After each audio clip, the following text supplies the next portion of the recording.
베트남 라오스 여행구 하장에서의 느긋한 하루. 밤 12시 반에 하장에 도착하였다. 버스 스케줄상으로는 6시간 반 걸린다고 나와 있는데 5시간 만에 도착한 것이다. 꼬불꼬불한 산길을 얼마나 난폭하게 운전하는지 누운 채로 내팽개쳐지는 상황을 수도 없이 맞았다. 나는 뱃멀미도 하지 않을 정도로 거의 멀미를 앓는 편인데 약간 속이 거북함을 느낄 정도였다. 숙소는 따로 예약하지 않았다. 한밤중에 버스에서 내려 예약한 숙소까지 찾아가기가 힘들기 때문이다. 버스가 어떤 호스텔 앞에 정차하길래 내려서 물어보니 빈 방이 있다. 하룻밤 40,000동 22,000원.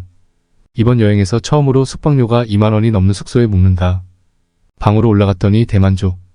방이 아주 깔끔한 데다 에어컨 히터까지 있다. 이번 여행에서 처음으로 난방이 되는 방이다. 샤워실도 아주 정갈하게 되어 있다. 이곳 하장 하지앙은 하노이에서 11시 방향에 위치하고 있는데 하장 루프의 출발점이다. 하장 루프란 하장에서 시작하여 동반 매오박 등을 거쳐 다시 하장으로 돌아오는 약 400km. 거리의 순환 도로로서 그 절경이 세계적으로 알려져 있다. 차를 타고 그냥 지나쳐서는 하장 루프의 진정한 맛을 알기 어렵다.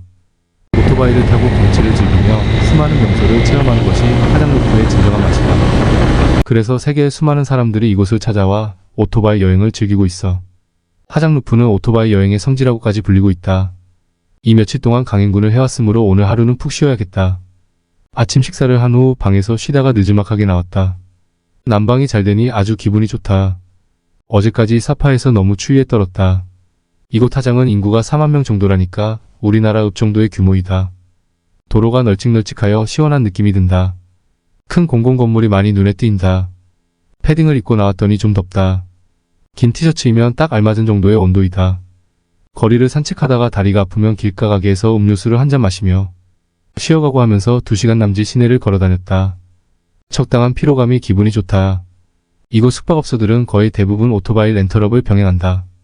숙소로 돌아와 숙소 매니저에게 하장 루프와 함께 반지옥밴 GIOC 폭포까지 다녀오려 하는데 며칠 정도의 계획을 잡아야 하느냐고 물으니 최소한 6일은 잡아야 한단다. 동행자 없이 나 혼자 여행한다고 하니 안 된다며 펄쩍 뛴다. 길이 너무 위험하다면서 이지라이더 직운전자를 고용하여 오토바이 뒤에 타고 다니라는 거다. 그래봤자 하루 비용은 10,000원 정도 추가되는데 그치지만 그래서야 별 재미가 없을 것 같다. 사고 장면과 위험한 도로 사정 사진을 보여주며 계속 협박하는 바람에 나도 불안한 마음이 들어 일정을 대폭 줄여 2박 3일의 오토바이 여행을 하기로 했다. 대신 반지옥 폭포는 오토바이 여행이 끝난 후 버스로 다녀와야겠다. 내일의 새로운 도전을 위해 오늘은 빨리 휴식. 베트남 라오스 여행 10하장 루프 하장 마이너스 동반 구간 오토바이 여행. 오늘은 하장 루프 오토바이 여행 출발하는 날이다. 당초 6일로 계획했던 일정이 3일로 줄어들었다. 위험하다고 만류하는 오토바이 렌털숍 직원의 조언을 들어서이다. 한편으론 아쉽지만 다른 한편으론 안도감도 든다. 이 여행을 계획할 때 과연 사고 없이 무사히 여행을 마칠 수 있을지 걱정스러운 마음도 있었기 때문이다. 사파에서 4일 동안 오토바이 여행을 하면서 오토바이가 나에겐 상당히 버겁다는 느낌이 들었기 때문이다. 일단 3일간 여행 계획이지만 사정을 봐서 내키면 더 연장할 수도 있고 힘이 들면 중도에 포기하고 버스에 오토바이를 싣고 돌아올 수도 있다. 오토바이 렌털숍의 직원을 아침 730에 만나기로 했는데 시간을 잘못 봤다. 휴대폰에 현지 시간과 한국 시간이 동시에 뜨는데 한국 시간을 보고 나선 것이었다. 약속 시간보다 2시간이나 먼저가 한참을 기다려야 했다.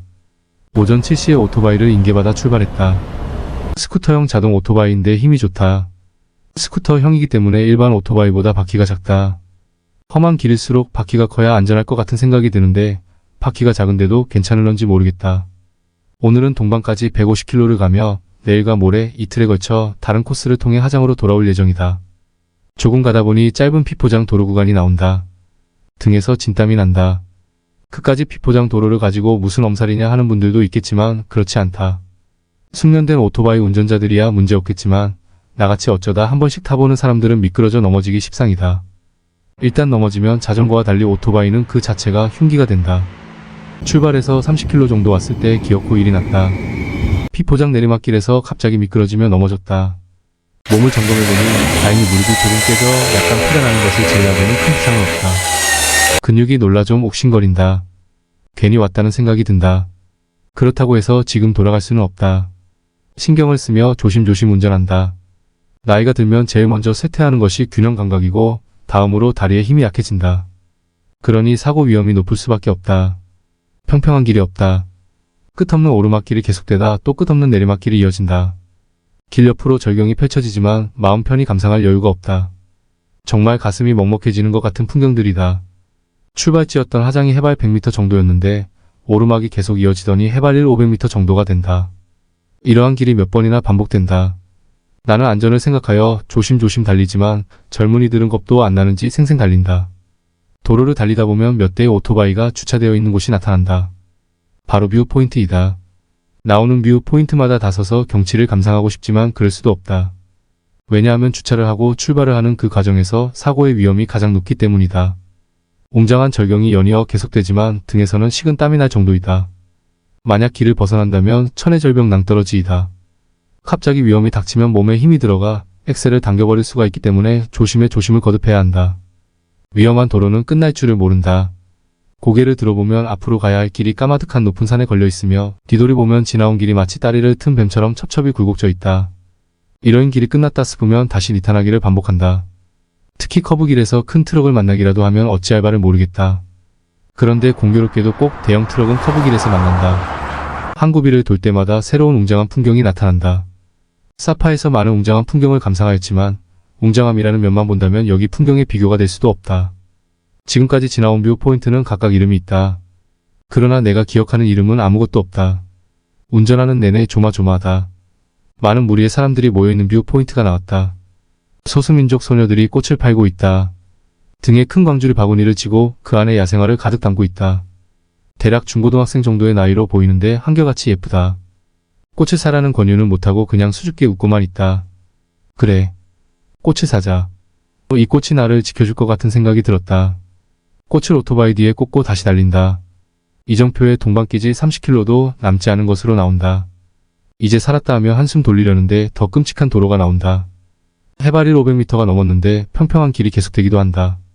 고원지대인 모양이다. 위험한 길이 끝나려나 했는데 새로운 길이 다시 나타난다. 아무래도 동반에 도착할 때까지 그럴 모양이다. 드디어 동반에 도착했다. 안도의 한숨이 나온다. 그러나 그것도 잠깐 곧 다시 돌아갈 생각을 하니 눈앞이 캄캄하다. 돌아갈 때는 두 번에 걸쳐 나누어 갈 것이지만 그래도 이제 운전은 지긋지긋하다. 할 수 없다.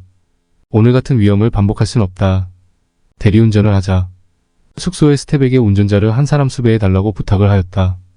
베트남 라오스 여행 10일 하장루프 마피랭 패스. 어제는 하도 긴장을 하며 운전해왔기에 식욕도 나지 않았다. 쌀국수로 아침을 때운 이래 온종일 사과 2알밖에 먹지 않았다. 저녁에도 식욕이 없어 그냥 잠자리에 들었다. 어제 넘어졌던 것이 꽤 충격이 있었던 것 같다. 그때는 몰랐는데 잠이 드니 온 몸이 아프지 않는 곳이 없다. 몸을 뒤척이기조차 힘든다. 중간에 잠이 깨 화장실에 가려고 하니 온몸이 결리고 아파 일어나기도 힘든다. 여기서 여행을 포기해야 하나 하는 생각이 들었다. 그러면서 다시 잠들었다. 푹 잤다. 일어나니 한밤중보단 몸이 가볍다. 오늘은 하루 종일 숙소에서 쉴까 하다가 추운 방에서 멍하니 누워있다간 없는 병도 생길 것 같다.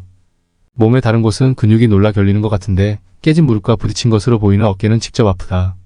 나가서 식사를 한 후 약국에 가서 무릎에 깨진 상처를 보여주었다. 그러자 뭔가 주섬주섬 한 보따리를 담아준다. 숙소로 돌아와 확인하니 소독에 큰 병 하나와 탈지면 그리고 상처에 바르는 아까진기 붕대, 반창고 등이다. 익숙치 않은 손으로 대충 상처를 정리하였다. 숙소 스텝에게 내일 부르기로 한 대리기사 오늘도 가능한지 물어보았다. 가능하단다. 잠시 기다렸다가 대리기사가 오자 출발했다. 대리운전 신세를 져본 지 이제 10년이 거의 다 되어 가는데 베트남까지 와서 대리운전 신세를 진다.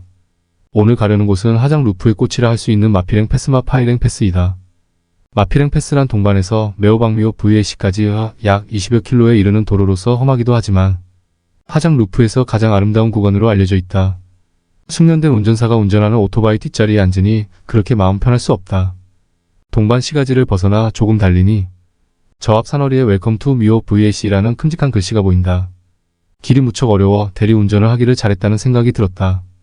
주위의 풍경을 보면 헉 소리가 나온다. 장엄하다. 아름답다. 웅장하다. 무슨 표현을 어떻게 해야 할지 모르겠다. 얼마 가지 않아 탑 같은 것이 서 있는 곳에 세워준다. 그 탑은 이 도로를 건설하다가 목숨을 잃은 젊은이들의 넛을 기리기 위한 것이다. 이 도로를 건설하는 데에는 이곳에 거주하는 소수민족의 수많은 젊은이들이 자발적으로 참여하였는데 그들은 아무런 중장비도 없이 삽과 곡괭이 그리고 손수레만을 가지고 이 길을 닦은 것이다. 이 길이 생김으로써 이 지역의 소수민족들은 비로소 문명세계에 연결될 수 있었던 것이다. 대관령에 가면 경부고속도로를 건설하면서 죽은 노동자의 넛을 기리기 위한 기념비가 있다. 그들은 그래도 중장비라도 활용하였지만 이 사람들은 그야말로 맨손으로 이 길을 닦은 것이다. 탑의 옆면에는 도로를 통해 들어온 트럭을 둘러싸고 기쁨에 환호하는 소수민족들의 모습이 부조로 새겨져 있다. 다시 조금 달리다 휴게소 앞에 세워준다. 휴게소로 들어가니 저 아래 마피랭 협곡이 보인다. 장엄한 풍경에 숨이 막힌다. 협곡 아래는 푸른 물로 차 있다. 작은 댐을 만들어 물을 가두어 둔 것이다. 이곳 휴게소에서 협곡 아래까지는 높이가 아무리 못돼도 1km는 될 것 같다. 협곡으로 내려가자고 했다. 오토바이로 끝도 없이 내려가는 느낌이다. 길의 경사가 10m에 1m씩 낮아진다고 가정하면 1km를 내려가기 위해선 10km를 달려야 한다. 댐이 있는 곳은 해발 500m 정도 된다. 이 높은 곳에 왜 댐을 만들었을까? 수력 발전을 위한 것이 아닐까 생각해본다. 댐으로 내려오면 호수에서 뱃놀이를 할 수 있는데 이 뱃놀이야말로 마피랭 패스의 또 다른 자랑거리이다. 요금은 몇천원 정도인데 티켓 판매소에서 선착장까지 약간 거리가 있어 셔틀이 운행되고 있다. 길다란 배를 타고 마피랭 협곡을 빠져나간다. 하늘에 닿을 듯한 높은 협곡 사이로 배는 미끄러지듯이 지나간다. 세상에 성경이 있다면 이곳이 바로 그곳이 아닐까 하는 생각이 든다. 그만 숙소로 돌아갈까 하다가 스카이워크가 머리에 떠오른다. 그리로 가자고 하였다. 그곳은 바로 오전에 들렀던 사망자 기념탑이 있는 곳이었다. 탑 옆쪽으로 좁은 산길이 있는데 이 길이 바로 저 위에 바위산 뷰 포인트로 연결되는 스카이워크이다. 폭 3m 정도의 좁은 길이 산 위를 향해 마치 잔도처럼 뻗어 있다. 상당히 멀어 보이는데 막상 걸으면 30-40분 정도에 올라갈 수 있다.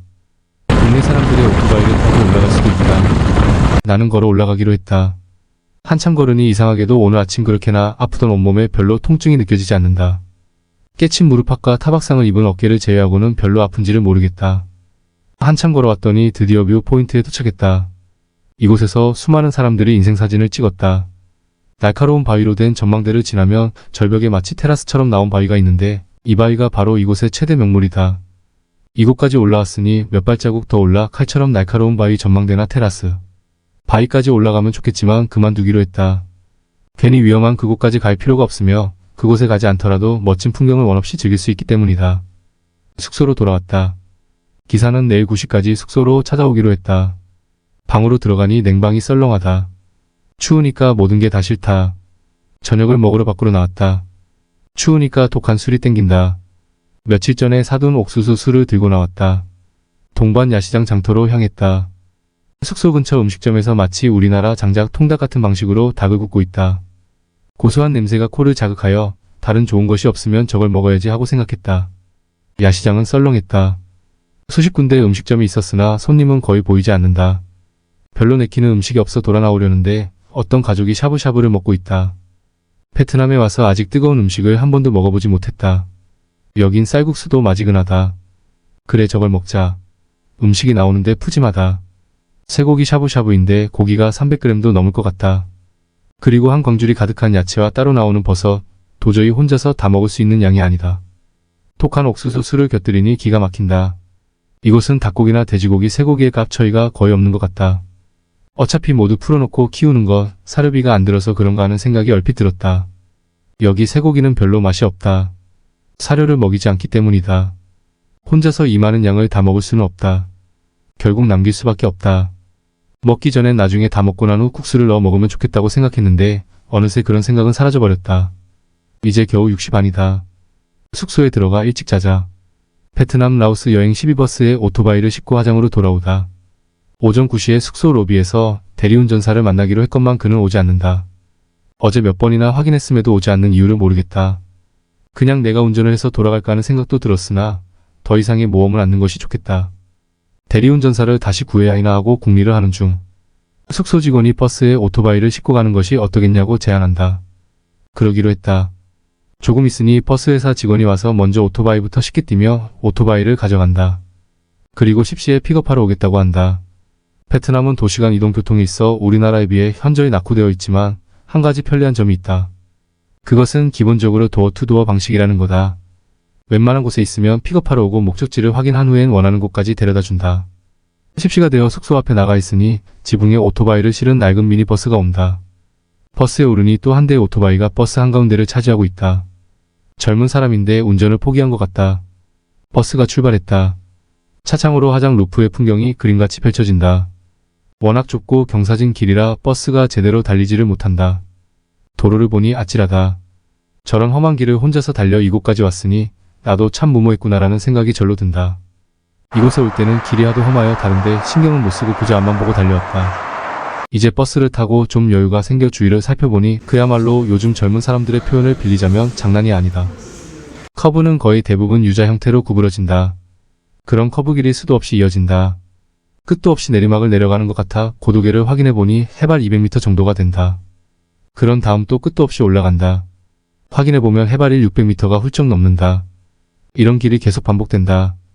지금까지 살아오면서 이렇게 높고 험한 길을 차로 다녀본 적이 없다. 설악산 한계령 계곡이나 속리산 말티고개 정도는 여기에 비한다면 어린이 놀이터 정도이다. 하도 흔들려서 그런지 잠이 쏟아진다. 대라운전을 안 하길 잘했다는 생각이 든다.